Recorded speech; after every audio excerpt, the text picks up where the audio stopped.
Welcome to another episode of Positive Traction with Coach Henry. And this is, I'm going to let you now, the disclaimer is this is my son-in-law. He'll do the rest of the intro, but we're already off to some giggles, but I am blessed for you guys to join in. So I already kind of said who you are, but who are you? Who am I? That's a good question. My name is JP. I'm your son-in-law. I'm married to your beautiful daughter. And what else is there to say? I'm originally from Germany. So I came to the U.S. when I was, 22 years old. Moved permanently, after college around 24. And I think I moved in December right after Christmas. Met your daughter in February, so it was perfect timing. And the rest is history. So I am going to change the format and just go with the flow. Did you have a green card when you first got here? I did not, no. No? Okay. Anyway, everybody, I love this guy. I'm very blessed to have a son-in-law that is obviously 100% family and we get along well. But there is a really great message that he has within him that he didn't know he was going to share today. So don't worry, we won't get too deep. But the first thing we're going to go is, look, I have a lot of respect for you, and now you're going to have it on audio, so it's proof. But I do want to share. Look, you just said, how old were you when you came over here?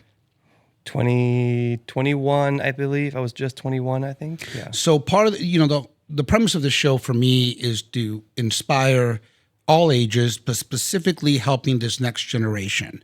Not just hearing, because they hear this, oh, you don't know what it's like. No, they don't. So I want our guests to help them be able to apply real principles. Like the other day we shot the podcast and the common denominator was grit. Mm-hmm.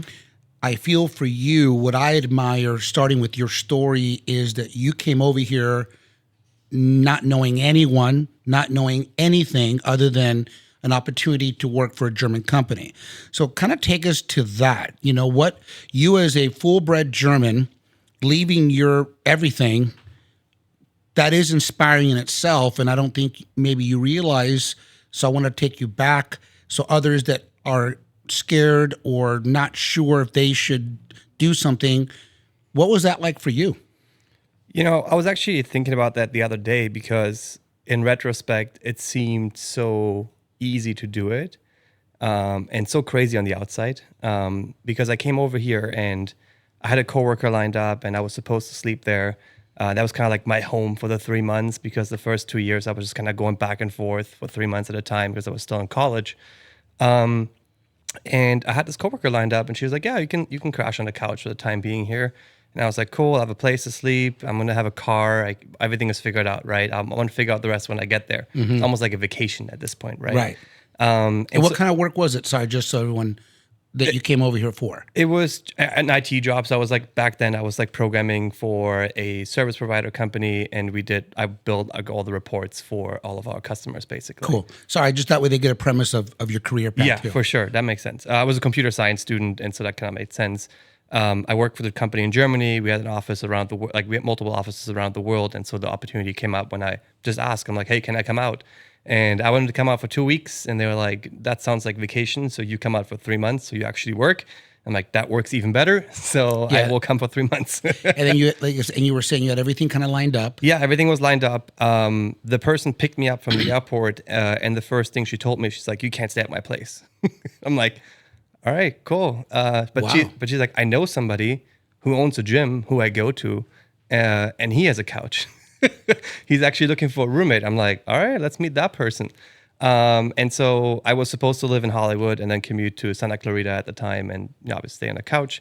So I come into LA, I'm like just starstruck, right? Right. Takes me to Santa Monica, picks me up, drive over the 405, and I'm just like, what is going on over here? Like I come from a small town, 100,000 people. There's this like 12-lane freeway, and I'm like, what is going on over here? Just like starstruck. Right. Never been before, first time.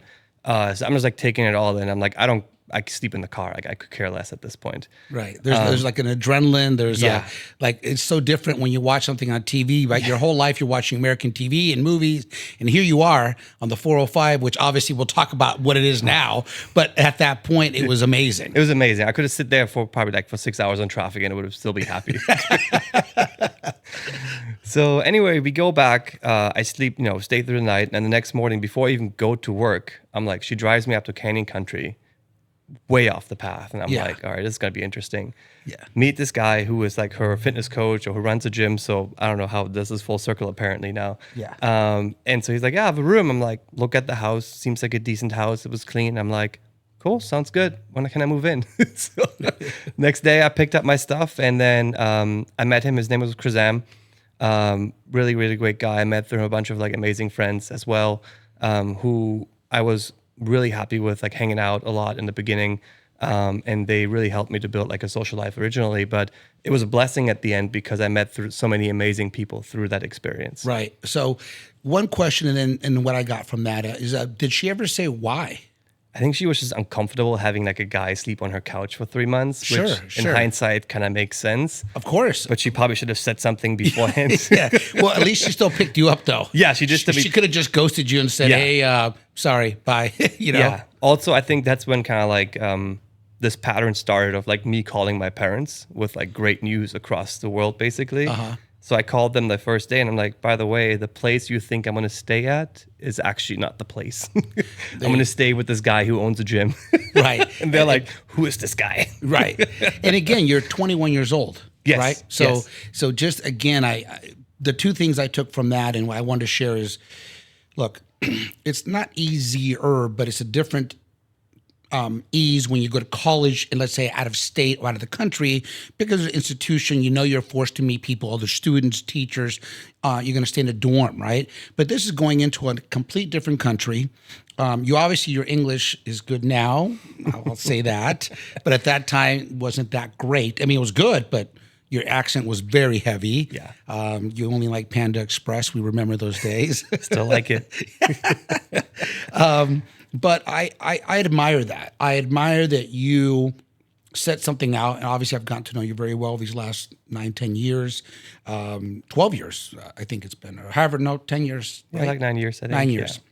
But it's that tenacity, right? It's that you're willing to take risk. And like you said, as you look back at, and you see other 21-year-olds or you see yourself like, whoa, that was pretty brave. I mean, because sometimes when you're younger, you see little kids do crazy things and and they're fearless. Yep. But when you get a little older, but that brings me to what I love about this is that, it's having that young spirit.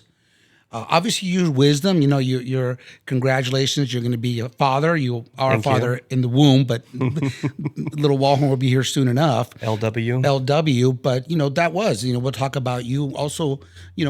Only child. That there's a lot of pros and there's a lot of challenges with that as well. So we talked about the other day some of that. But I love that you did that, and I hope that this generation, anyone that goes, hey, you went with the flow, and I love my 3 Ps: plan, pray, and proceed. And you did. I mean, you didn't pray about it because that wasn't your thing. But you had a plan, and your plan was adjusted, not by your choice, but you went with the flow. And what probably would have been maybe a little awkward or could have gone a whole different path in life, you ended up where obviously it kept leading. Yep. So now that you did that, you get settled, kind of walk us through some other steps in that path. Because you always thought you're going to be here for 3 months. Yeah, it was only 3 months in the beginning. There was no guarantees of like ever coming back. So I went to the office. I met all my people. I met my boss at the time there. The 3 months went by, and some funny stories within that. Going to Petco, thinking it's a grocery store. Like all the initial things you do as a German. Yeah. No, but it was amazing. Had a great time. And then he was like, you know what? I'd like for you to come back. I'd like to make this more permanent if you're open to it. And I'm like, hell yeah.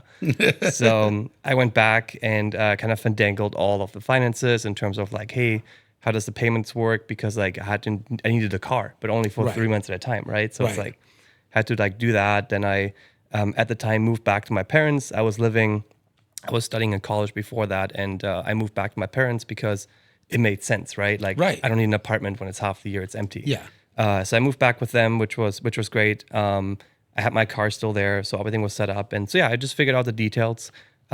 Figured out like the visa stuff and the visa situation around that time. Got pulled a couple times at the border patrol because they saw me coming back and forth. Right. Was this guy a mule? Yeah. But yeah, so just figured out the details. And then sure enough, like 2.5 years go by, graduate, write my bachelor thesis out here as well. And then, figured out like the next step in the visa process to get like another visa. So did that. Luckily, it was relatively easy at that point. And yeah, then I started working there full time basically. And like once I moved in December, as I said, 2 months later, I met my wife, your daughter, and also I just had knee surgery because I blew my ACL like right before my health insurance in America kicked in.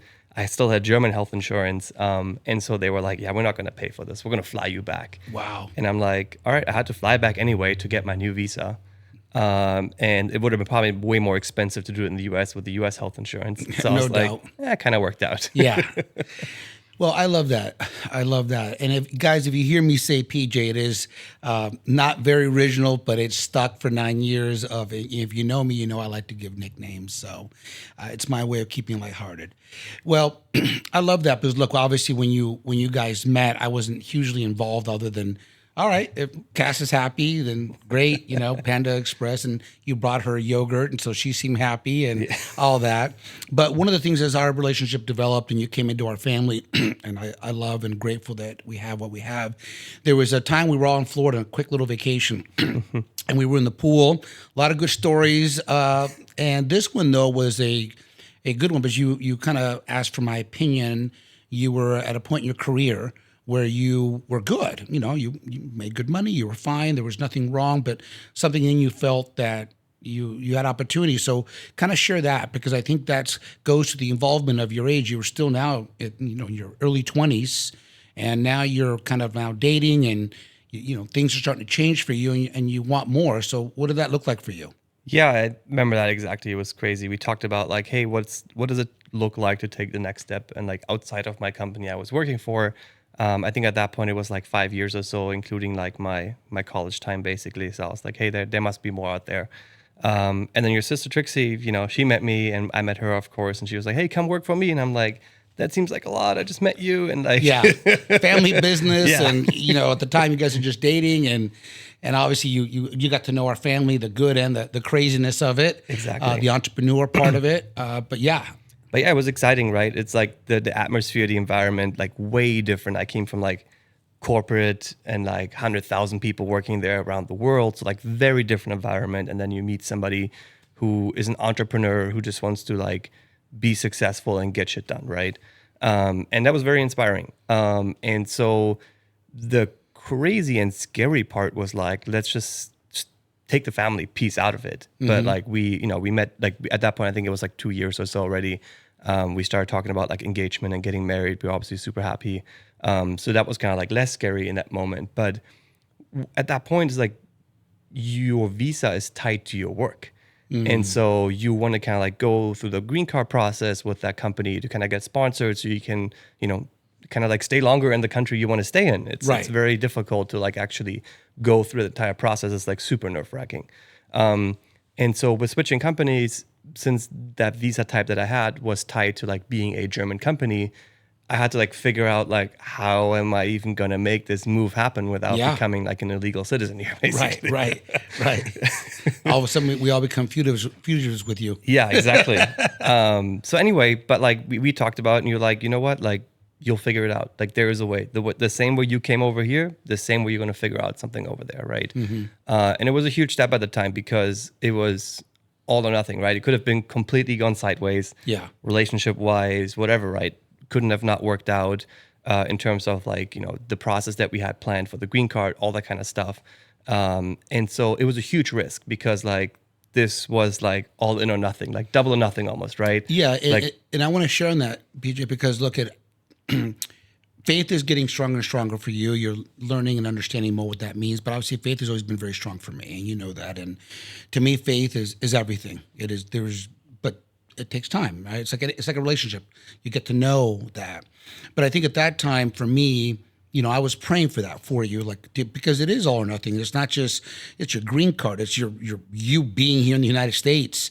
It's your career and your girlfriend, soon to be potentially be your fiance, it is all or nothing. So I'm stopping you there because, again, this goes back to anybody hearing this or watching this and going, man, because so many people get stuck. And not one thing, I admire a lot of things about, but one of the things that I do admire about you is that rather than staying too long stuck, you step.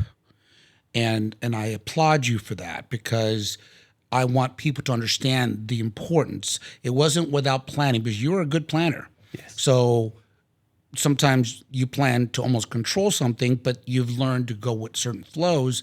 I like going with proceeding, so it's very similar, but God had a plan. And here he knew that by you stepping, that gave you confidence in that entrepreneurial world, that from there you led onto your own thing, a couple of things that we'll talk about, but you also strengthen your relationship with Cass and our family, but there was no guarantees. No. At all. It could have gone the other way. You could have been jobless, no girl, and your butt's back to Germany. So pack up those 2 suitcases and go back. And That's it. Knock on my mom's door, and I'm like, yo, can I move back in? Exactly. But that's the beautiful thing. See, you not even knowing probably back then, it's like, man, that was another huge milestone of risk. But also you stepping in faith, even though you might not have called it faith. I call it faith because you were stepping into something. See, to me, faith is knowing it's going to work out and be a blessing, even especially when you can't see. And that's faith to me. It's easy when I say, hey, it's going to be a great day and you have all these great things lined up. Yeah, but what about making it a great day? See, and I take that because you've been walking this. God's been blessing you and blessing our family with that. So let's kind of fast forward to the entrepreneur part. There's so many good things I want to share with people. They hear your story. So now you had this experience. You guys are now really in the relationship. Things did work out, but now you're ready to jump ship again, career-wise. Yeah. So super thankful for the opportunity that I had there. We built, I think, some amazing stuff at that company, and we actually ended up selling it, which was obviously a great success. Yeah, and kudos to you. The sale, a large part of that sale, some of the components that you helped do at a young age, was impressive. Which that platform. And again, wasn't really sure what I was doing. I was just like, let me just figure this out, right? But again, I want to, guys, what you know this about JP, and this is good in the majority, but when he gets focused on something, I'll tell you a funny later that I witnessed myself. He gets almost obsessed in a good way, but I call it razor sharp focus. But he would literally sleep at the office to finish this particular website and things that need to be done, and he'll share more. But that was your commitment to finishing and what you did. And this is what I want people to realize. What you didn't know, rather than sitting there and just doubting yourself, you kept trying and failing, but you didn't stop. So you need to talk about that for a moment, what your head was going through, because I don't take it lightly. See, because you were in your mid-20s, and let's take someone in all ages of life, and the first time they get hit with an obstacle, they quit. Yeah. Or they're like, I don't know if this is, and they sit there and they go down this rabbit hole, and you just slept there, ate there. You had food brought in for your team. So tell us about that time. Yeah, I mean, we were pretty close to like launching this whole new platform that we had developed after a year or so. And we slept in a conference room because we migrated data from A to B, and it took way longer than we thought. And we're like, all right, I guess we're gonna sleep in the conference room tonight and order some pizza. Yeah. And the first try didn't actually work out, and we realized we made some mistakes, and we didn't account for certain things and stuff like that. So we tried it again, right? We had a better plan now. We had more experiences. But the team was committed. Like, we basically created an environment where everybody was just like excited. They're like, everybody was like pulling in the same direction. And so people were willing to stay late nights in the office. We ordered in pizza. We made sure everybody feels good, of course. But I slept many nights, on the floor sometimes, and just kind of like, I was like, did I even shower? Like, what's going on, right? But it was so important because for me, it was like, first, I got this opportunity, so I want to make sure, like, hey, I want to pay it back, right? I want to be there. I want to do my best. And then also, I just hate losing. I just can't lose. So I want to be successful, and I want to win, and I want to be able to like deliver on this, basically. I think what I can say is like, what is the worst that can happen, right? Is like, you either are stuck in this one situation and you're still miserable. Like, let's say I made it to the US, but I'm still miserable because I'm like stuck in this box, right? or I can take my chances and I can have full freedom, and I can see what's out there, right? Right. And so like my thinking was like, hey, you're either going to be like in between and kind of like stuck here, or worst case could happen is like, all right, let's go back. Like there's more opportunities where this is coming from, right? Yeah. And I'm like, but it's not worth just being stuck in these parameters and these walls, basically. So I'm like, I'm going to take a chance here. Yeah. And I think that's important because life doesn't end. If it's like life would have been completely different, yes, absolutely, but something else would have been figured out at that point, right? And again, see, the words you're saying are beautiful because, look, those are some amazing qualities. And again, we spoke the other day with some guests on grit. So, but today I'm not going to say that. I'm going to say for you, it was persistence. You're persistent until you get it. But see, what people aren't realizing today is that the more you're persistent, the more doors will open. Yeah. Then the more the right doors will open, as opposed to sitting there in the hallway and going, well, which door? Yeah. And you've lost 15 minutes when you could have just already gone to one door. Oh, that's not the right. And you spend 6 minutes and you got the right door. So there's a lot of kudos to you, because now let's go back to you personally. You grew up as an only child. Anything about your personal life that you'd like to share? I think it's important, whatever you're comfortable with, because there's people that are going to relate to you. There are people going to go, oh, it's easy here, or this guy, when we get to the good stuff of what you just did in Vegas for your company. But all these steps led to that. Yeah. So tell us about you. Not people, know the story. I would say like close family knows the story. My friends obviously know the story, but my biological dad is, but they separated when I think my mom was like 1 year old. So like ever since I have conscious, basically, can remember things, they've been separated, and it's been fine. And then I met, my dad. I call him my dad now. His name is Dirk. I'm just gonna like involve names so it's easier to separate for the audience. But my biological dad's name is Peter, and then it's Dirk, and my mom's name is Silko. So in case they hear this, but what was amazing is, the relationship was like, it was fine. From what I remember, it was positive. It was good. I felt love, which is great. From my mom's experience, it was very different, right? Mm-hmm. And obviously now being an adult, I can see like the flakiness and like not showing up last minute or coming in late and all that kind of stuff, right? Right. So fast forward, my dad, Dirk, was amazing. Like he taught me to ride a bike, like all the basics that you would have as a dad, basically, right? Helped me with homework, helped me with school. And he was young at the time. Like he was still in college when my mom met him, basically. Right. And so he came into this relationship, and she had a son already, and so like that's obviously a huge commitment, right? And so amazing. We have a beautiful relationship still. And so I was 13 years old, and I was going to school, and back then, like you had like the yellow pages, right? You would look up names for like phone numbers and stuff like that. Yeah. And so we all had like different last names. It's like my mom had like a mixed name of like the new marriage, then my dad had like the new last name Wallhorn. And then my biological dad, Peter, he had Gallant. And so I kept obviously the last name from my dad. So we all had like 3 different last names. Right. In the school, the teachers were like super confused. Right. And then who do you belong to? Yeah, who do you belong to? Who are your parents? Like different names. And then friends were like, I can't find you. I can't call you. Like, I don't know what to look for. And they called the wrong people. And so we're like, hey, like, why don't we just make it like the same last name?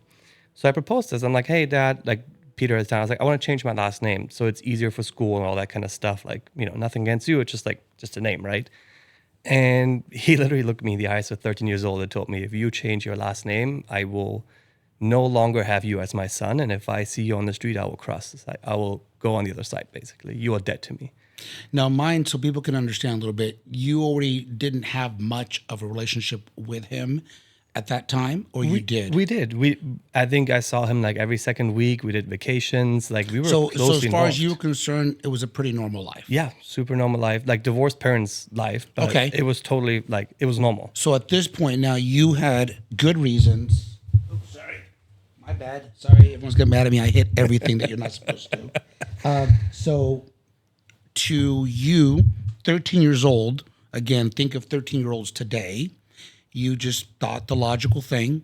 And again, you're the kid, so you're acting more as a parent going, hey, this makes more sense. Yeah. And then he said those words to you. So not to send you to somewhere, but whatever you're comfortable sharing, I think these things are important because it shows the life that God had for you and has for you, but also what made you have to become who you are today. Yeah. So at 13, you hear these words from him, and how did you react? You know, I don't know what it is, but like it didn't feel like that dramatic to me. I don't know why. I really can't tell you why. Maybe I'm blocking it out. I have no idea. But because my dad, Dirk, was so amazing, I think it felt like less hurtful. And I was just like, all right, I guess that's the way. And he really went through with it. And he went through with the whole thing. And Dirk, my father, actually ended up adopting me. So like he literally was like super serious about it. And I changed my last name, but I also changed my birth certificate because I was literally adopted by Dirk. Well, that's beautiful that he did that because look, like you said, let's just go to, for your mom to, single mom is hard in itself. Yeah. This man came in, stepped in, raised you as his own, and then did a beautiful thing, which is adopt you. Yeah. So that's actions behind words. So Yes. that's beautiful. So praise God for that. So now he did that, obviously took the sting out of what really went down and which was hurtful. And of course, you as an adult now, I'm sure would be like, that's nuts. I would never. I mean, I'm about to become a dad, right? Yeah. And I'm like, how the hell would you ever Right. how? And from then on, like there was zero involvement, right? I've seen him once since then, and that was at his mother's funeral, basically. So that was 20 years ago. Yeah, that was 18. I was 18 when I saw him the last Oh, time. yes. Yeah, I was 18. It was 5 years later. I found out through the newspapers that my grandma at the time passed away. And so I obviously went to the funeral.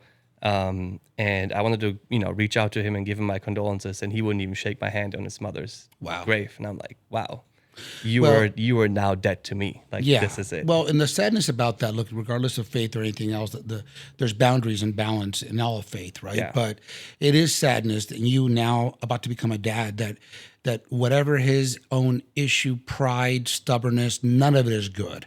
And I, as a father, obviously, no, thank God I have many times as a parent, I've had to eat crow, as they say, but that's what you do. You sacrifice, just like your mom sacrificed so many things for you. You now going and growing, being older, you're like, wow, okay, so, hey, I'm sorry. Of course, I know you've made the best of it and you are where you are, but it's still, wow, it's still. It's crazy looking back and just super, super thankful for, my dad, just amazing person, just love him so much. Doing that. And he was young too. He was going to college. That's what I'm saying. It's even more credit to him because, what do you know? Like you said, you're now 33, right? Yeah. Officially. I know you're 29 forever, German. 29. But you are 33 in human years. Yes. And you going, man, what do you know at your early 20s, right? Yeah. Like raising a kid, willing to adopt them. So a lot of love and respect for that. Yes, absolutely. So, okay, so now, see, that I brought you back there and thank you for sharing that because I think all that adds to a lot. Because look, when you're an only child, the benefits of an only child, and I was a mixture of both, I feel, because I'm 10 years older than the next person. I didn't grow up with any of them in the same household for more than a year. So I was only in the sense that, think about it. They had to get to like they're 20. I'm then 30. So most of my life, I grew up as an only child. Yeah. So I understand a lot of the similarities, I guess, but I also became a dad at 19. So I had to learn to take care of others and be considerate. So in hindsight, I think it was a blessed, perfect storm where I'm able to be considerate, but I also know what it's like. Nope, this is my path. Mm-hmm. So you obviously only handling things for PJ, we always joke about it, but that's also made a lot of your success. And now that you had to think about a wife and be considerate, and now a little Wallhorn's going to change that game even more, which is beautiful. I can't wait to see. As you bring into today, kind of what does that all look like to you? And then I want to get into your why. So how does life look now to you? But there's been so many changes, but now you as an adult, how you look at your mom, what she went through, and what does life look like to you? Yeah, it's a very good question. I think I I would say I still have the drive in terms of like, I still want to be successful, all that stuff. There is just more considerations, right? Like where we live, who is around us, why do you make certain choices? Like you can't just do decisions because you want to do them. Like the risk level slightly changes a little bit, right? Yeah. You have a wife, so you got to obviously make sure that she's on board and she's happy and not just kind of like following you along, right? Like she's a very strong personality, which is amazing. And then we have a little one coming, so like that adds like another dynamic to making decisions. So I think the decision making just becomes a little bit more tricky, right? Yeah. You have to take a lot more variables into consideration, and it becomes more of a team effort. Yeah. And you have to truly be aligned when you make decisions that those are the right decisions, right? Well, I want to stop there because that's beautiful what you said. That to me is a tremendous secret to healthy relationships, and I love that you have that. Is you have to be aligned. It's not about permission. Some of these macho men. No, look at biblically speaking. If you treat your wife, in this case, you are married, second only to God, is what is asked of us, and vice versa. Because look, it's not about happy wifey and happy lifey. Because there's people pleasing, people blessing. Yeah. It's about being aligned. It feels good. Look, I always ask this question to people sometimes. I go, look, if you were a multi-millionaire, you just won the lottery, most people aren't going to just take off by themselves to a desert island. Nope. Okay? They're going to immediately call family or people that matter to them. So why don't you live with that principle, right, in life, is enjoy the people on your journey, whether you have money or don't. So I love that you said aligned, because that is it. You just want to make sure, hey, wifey, because maybe also she sees something that you don't. Yeah. Or there's a spidey signal. She often does. Yes, we have a good relationship, so I've seen a couple of those moments quite recently of I think we should maybe step out. And everybody, we have funny moments, and thankful that we can really laugh, but we can be real about them. But so on that note of alignment, what is something where because look, you have to be real that there is bloodlines that are carried over. And there's a great song out there that says from a generation curses, and they're real. It's in the blood, right? We know my nephew and that situation. There's certain things that are, the characteristics. Oh, boss baby. Yes. But as you know, there's blood of some of the not so great qualities of your actual initial father, for you to be aware, right? Because that stubbornness that literally destroyed all that, that you don't live in fear. You don't live like, oh my gosh, I never want to become that, but you're aware. So how does that alignment and a little bit of that, how do you find that balance for yourself without doubting yourself, but also going, well, maybe she is right, or maybe he's right, whatever. Yeah. Yeah. It's a good question. Think about that. I think I think especially with a little one coming, like a baby coming, like it's almost like I know, like even before we talked about kids, I know I will not make the same mistake. Like I will not repeat what happened here. I will do the opposite. Yeah. I will do the exact opposite. Like we have a great relationship, right? Or we hang out as friends even. Yeah. And I'm like, that is the relationship that I want to have with my son or with my daughter in the future, basically.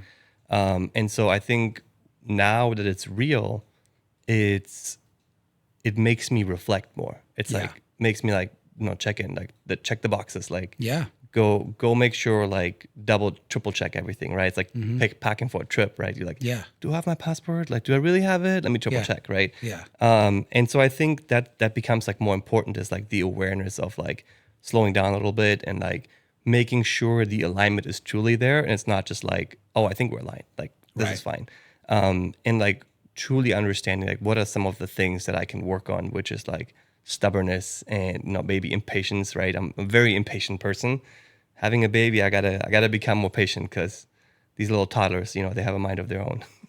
Well, they do, BJ. Look, at alignment is. I can go back to that because look, I was forced at 19 to start thinking of others, right? Yeah.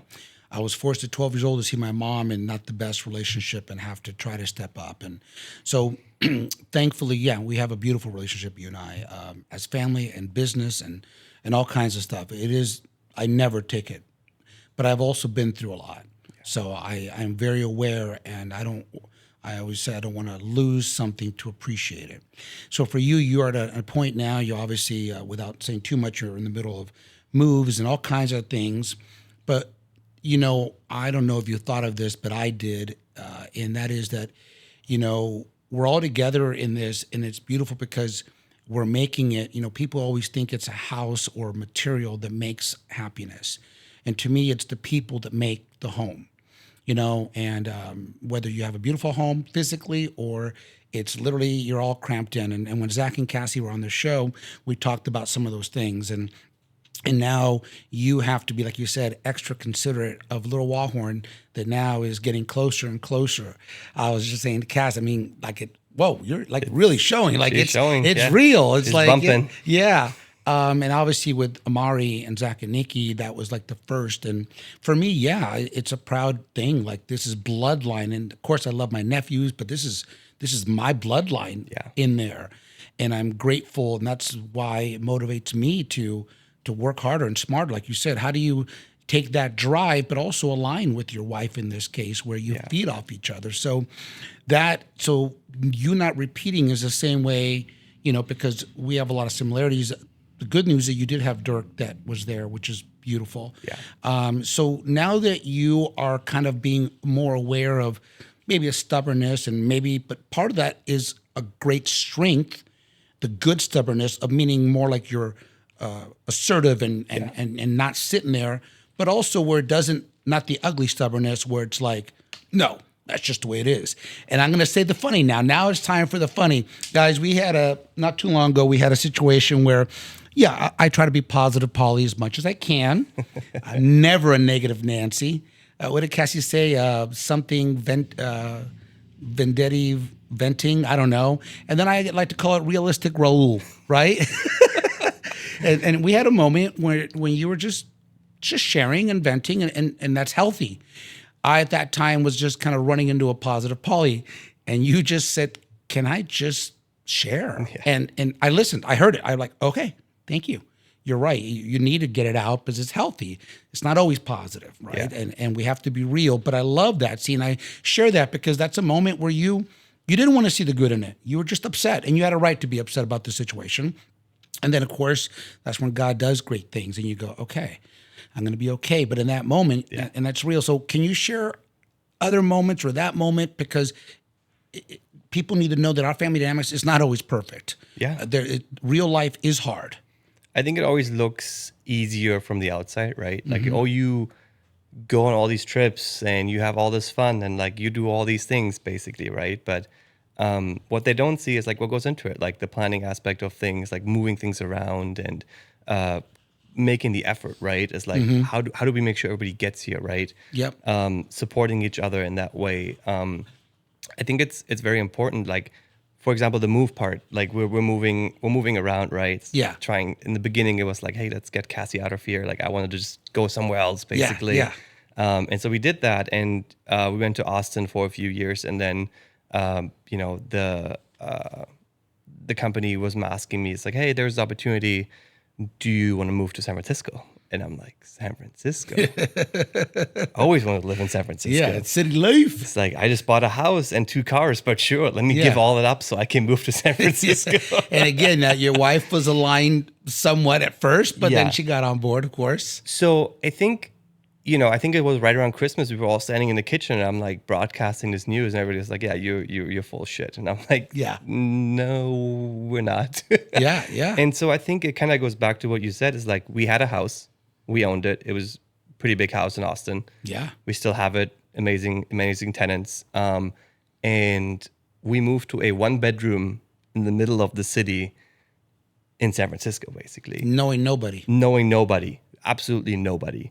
I get to go into an office. My wife works from home. Cassie works from home. So she doesn't have this social outlet, meet people that easily, right? And so what it make us do is do more trips. Like we're going to come down, see family. We're going to come for this baby shower.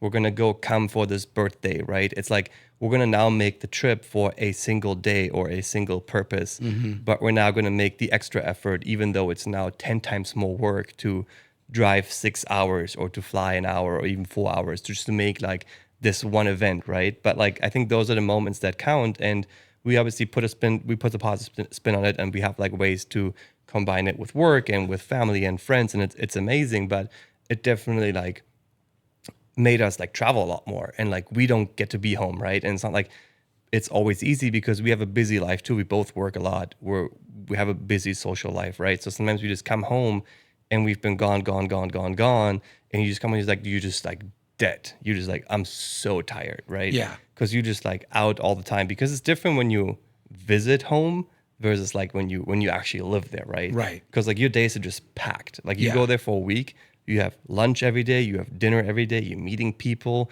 you're hanging out, you're trying to make the most out of it. So your social battery is just like drained, Yeah. right? Yeah. And so maybe it looks like fun from the outside, and they're like, oh, they're always hanging out. I'm like, but like you still have a full-time job, and we Yeah. all work very hard, right? So you come home, you're just like, okay, like let me relax, let me get some me time now, right? And so you're just trying to recharge. And I think finding that balance is like it's tricky sometimes, but that's kind of been like the trick to our success, basically. And I think why we still have these moments together, even though we live all across the country now. Well, I love that, and thank you for sharing that, because you started by again being intentful. See, it is you guys are in this case making more of the effort because you have to plan better, and like you said, you have to balance it, and you both have demanding and good opportunities and careers, but it's still a lot of work. Yeah. It doesn't finish because you had a dinner event or whatever. So thank you for sharing that. Now, I want to take us to your why, because this is important for you, for me, and for others to hear. Is like, now that you've been through this, you're 33, you had a beautiful offer in the company that you're with and doing great there.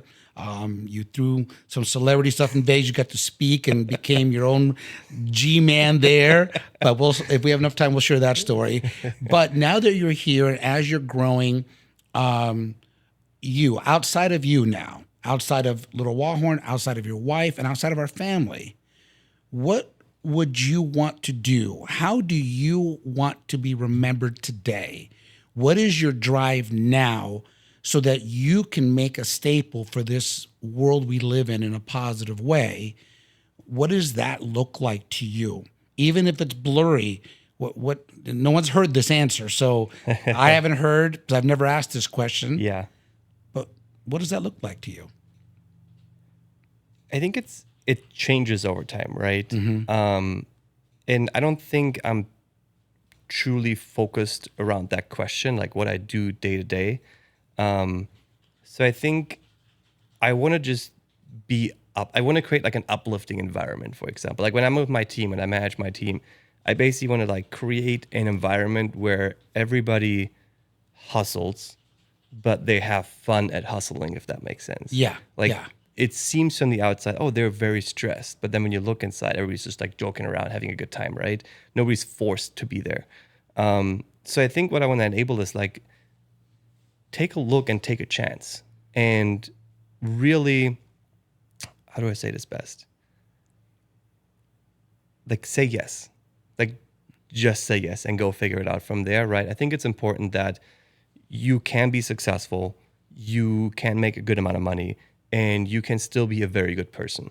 Mm-hmm. And you can still have a good social life, and you can still have fun at doing all these things, basically. Yeah. And so it's more so like I just want to for myself, like why am I so driven? It's like I just want to create a lifestyle where I don't have to be worried every single day around these things, right? Like, Right. oh, this thing came up. Okay, cool. That's fine. Like, no big deal, right? Like, let's Right. enjoy life. I Right. want to enjoy life, if that Yeah. makes sense. Like, Yeah. I don't want to be worried about like these different things. And so I think the why changes a little bit. In the beginning, it was just me, myself, and I. And so like, I was kind of like just providing for myself, basically. Then I met my beautiful wife, Cassie, and kind of like it changed. It was like I was doing it for us. Right. And now with like the baby coming, I want to obviously provide for him to have all the opportunities that, I might not had in the past, but also like at least even level it out because I did have a lot of opportunities as a kid. And so I want to make sure like these opportunities are there as well. And all these things give you a different drive and a different sense of like why you should be doing this. And I love that. But look, I think that's a great answer. And I think what I see you doing is you are good at creating environments. You get the work done, PJ. You do. And anyone that knows you, you get it done. And that's a great quality because, look, I always tell people I want to be known for if I tell you I'm going to do something, it's going to get done. Yeah. That's a powerful way to be known, right? And you have that quality. It's that, and I think also like just being an honest man. Like I stand to my word, and I'm like very direct. Of like, well, we know that's why we have to, guys. We have to filter just a little bit sometimes because the German says it how it is, and I think it's great. Sometimes the world isn't ready to hear it the way, but it needs to be said. It's okay. Cassie helps me with the wording. She filters you sometimes, yes. But no, it is. She has a great way of explaining what I think in a more nice way where it's not as offending. She is. She didn't know it, but she's a professional translator for you and for me. Yes. So, no, I love that. And I think, look at you are at a good point in your career, but there's great opportunities and things you do with that.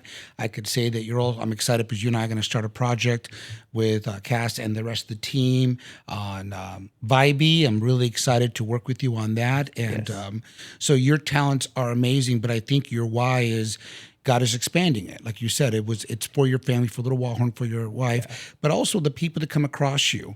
You know, you want to create an environment where they're driven. That's what I get from you. You're driven, but I think what your message is saying is you could still enjoy the drive. Yeah. Now, it doesn't have to be all or nothing in that aspect because even when you guys got your house in Pflugerville, you had a plan. Yeah. 2 cars, the perfect setup. White picket fence, actually, too. Yeah. You had maybe it wasn't picket, but it was white, you know. Yeah, ready for a family, right? Ready for a family. Yes. Everything was done, and all of a sudden God said, nope, let's take you to the middle of the city. Yep. And it was struggling. I mean, not to get on the Cassie thing, she could share her stories, but it was tough. Like you said, you had at least had some kind of social life with work, and that was tough, but that also put pressure on you and her together. So we'll get to that later.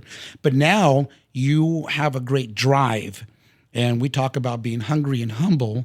So now what would you like to say to anybody listening that you think can help that maybe, you know, you heard harsh words that could have derailed you. And yes, Dirk was there and, you know, and obviously your mom is wonderful, but that's still tough that coming here at 21, you know, it's yes, others have had it worse, but what is a good, easy message that you think as you're sitting back? I always like to ask people that you would now at 33 tell your 20-year-old, not that you would change anything because this life got you here, but if there's a little bit better way to travel, what does that look like for someone and still have that drive? I think it's being open and like being more understanding. I think as I get older, like when I compare my 20s to my 30s, it was more so like, yeah, you don't fit, get out. And it was like very much like yes and no. Black and white. Black and white. And I was like, this didn't fit the profile, move on, basically. And I think, you know, through you and like through other influential people, but I think mostly through you, I'll give you that credit, is like you have a great talent of making the best out of a situation, right? And seeing the people who they are, like for what they are, and making the best out of that relationship. And so, yes, he might not be your best friend for life, but you know how to still have a good time with that person, right? And I think that opens up, it helps you on 2 levels. One, life becomes much easier and you become much happier because you don't get riled up by all these people because like they might not fit in your profile. Mm-hmm. And you might work with them and you're like, I really just don't like this guy or whatever, right? But you're like, he is what it is. I'm going to work around him and I'm going to like show him a good time basically and show him how the other side could be basically. Yeah. And so I think that's definitely something that has changed. And so I would just motivate people, like give people a tip, like my 20 self, right? It's like, just kind of figure out how you can work the room, so to say, right? Just don't get annoyed by it. Just make the best out of it, basically. And so a couple like real life experience, like this person like at work, like was like, oh my God, like no, and like just stubborn and like don't want to do it and unmotivated. And so like I just basically came in with like so much positivity, just made it fun where he actually ended up being like excited about the work, right? And it kind of changed the perspective a little bit again because he was just like, I'm just done here, right? And so like, come change it up and like you just need a different perspective sometimes, right? Yeah. And then it keeps you going again. So I think that's kind of like the one tip of like to my 20-year-old, like, change that, just be more open-minded, be more mature. But I think for others, because I did this with 20, is like, what's the worst that can happen? Like, well, I think it's a mixture of both your worlds. You kept saying, what's the worst that can happen? Step. I love that. Yeah. And even taking the 33-year-old little words of wisdom, of maturity, and seeing the best. And thank you for your compliment. But look, BJ, I love that. And look, I love our family and I love what we have. But I wish, and again, this is no regrets, but had I applied or knew that rule, and you guys get to hear it, and even here at 33, it does make life easier. At the end of the day, I always say, like, let a giraffe be a giraffe, right? You're at a zoo. They're all animals, but they're all different. Yep. And on our team, I just shared with DJ the other day saying, hey, this is on my heart. Can you look up these verses for something I'm going to share in my book? Which one of them was a message of Paul that he said, run your race. Run your race. And sometimes, like you said, we have a right to be frustrated. We do. It's healthy. Just don't stay there. Yeah. Because at the end of the day, your joy is taken. Yes. And it's not worth it. It's not worth it, because then guess what? Then you now can say, and then they'll eventually look at you and going, man, you have a great relationship with your son. You have a great relationship with your wife. You have a great relationship with people. And let them ask why. Yeah. You go be that light. So thank you for sharing, but that's a powerful thing. Yeah. There's two little things left because I love it. I knew we're on time. I have just added this to this season. You get to ask me a question. So obviously, just like you sat very patiently waiting and answer great things, what is something that you would like to ask me? And then I get one more with you, and then we'll wrap up until next time. What do I want to record in audio? Living proof. You'll show a little Wallhorn later. Look at G-Pop. He said this on film. I want to think of something good. Should have thought of that ahead of time. That's why I don't let you know. And just, everybody that listens, no one knows what we're talking about, which I'm grateful, because it keeps it real and organic. So no pressure. And, you could bypass the question, I don't bypass the question. I only get so many opportunities to ask you those questions on tape. No, I think I like to look forward, right? It's like we have those conversations a lot and we talk about these things, but I think it's like, what are you most excited about looking into like the next couple of years, basically? Like what keeps you going? And like, you're thriving right now. You went through, some hard times as well. You had some upsets, some shitty situations, right? And yet here you are, the best on your game after all that bullshit, right? And you're still running stronger than before. So like, what is it that keeps you going? What are you most excited about? Wow. From not having a question to a pretty strong, powerful question. Well, thank you for your nice words. Look, faith is everything to me, but I think what keeps me really going strong is seeing God so good to me. Like, truly, I have witnessed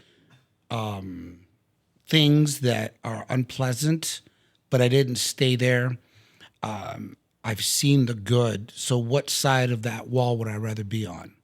Do I want to constantly my old stubborn self and see things like, I should have done better? Or do I really want to run with the greatness? So to answer your question, what I see in the next couple of years is what I've seen my entire life. A platform that will change the world for the better. Maybe it's through me or through the people that I influence. Maybe it's you do it, but I had a small part of your seed. Doesn't mean it's going to be me. I think God will use me to whatever he wants, but what drives me is seeing our family get stronger and grow, bring others that are not blood family, but are like family, like the whole compound thing that you don't want to live in that neighborhood we talked about. But to have something like that within reason where, because I know the importance of family, that family is there for each other, and set a inspiration for people that didn't have family, or maybe they have family, but it's not real family. So it drives me. I have a decent platform now, and I want to run with it. So that's what keeps me going. And my faith knows that God will, at the right time, bring the right person that will bring me to the next level. And only the peace that God can give me gives me that peace, truly. Because I sit here before you, sleeping good and being good, because I know that He will provide. So it's an amazing faith for me. So thank you. But I want to do this journey with you guys. I am blessed to have a daughter on one side of my world, a son on another side of the world. Now, son-in-law coming in another world, Nikki jumping in with Zach. I mean, wow. Just hello. Yeah. How blessed is that? So for me not to honor that and not to pass it on would be selfish of me. Because I could have stopped. You could have gone the opposite direction. 100%. But instead, I said, no, God, what the devil took, you will give back 100-fold. And He's honoring that. So That's awesome. Long-winded answer. Sorry. No, that's perfect. Thank you for sharing. Thank you for asking. Here's a funny one, since you like the funny ones. Go ahead. You like talking about like seeing things positive, right? Yeah.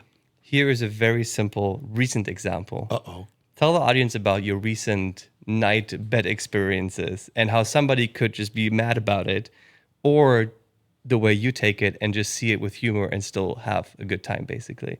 Oh, well, thank you.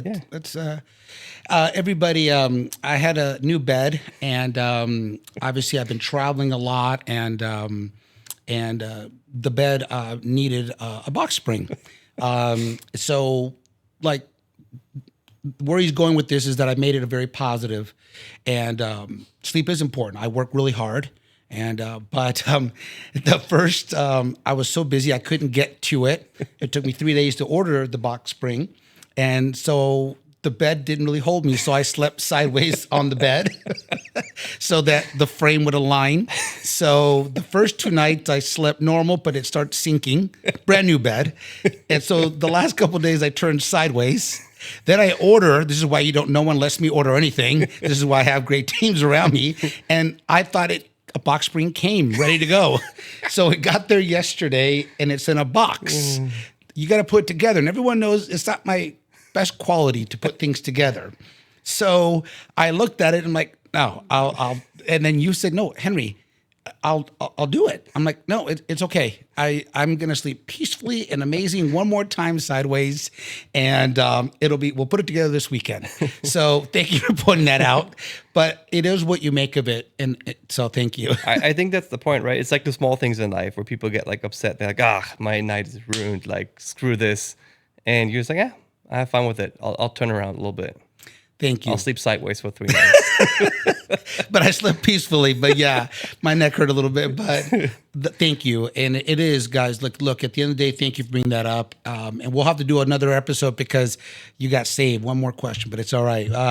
Thank you for bringing that funny up. But It is how we deal with it. Look, life's going to come, PJ. It's going to come, man.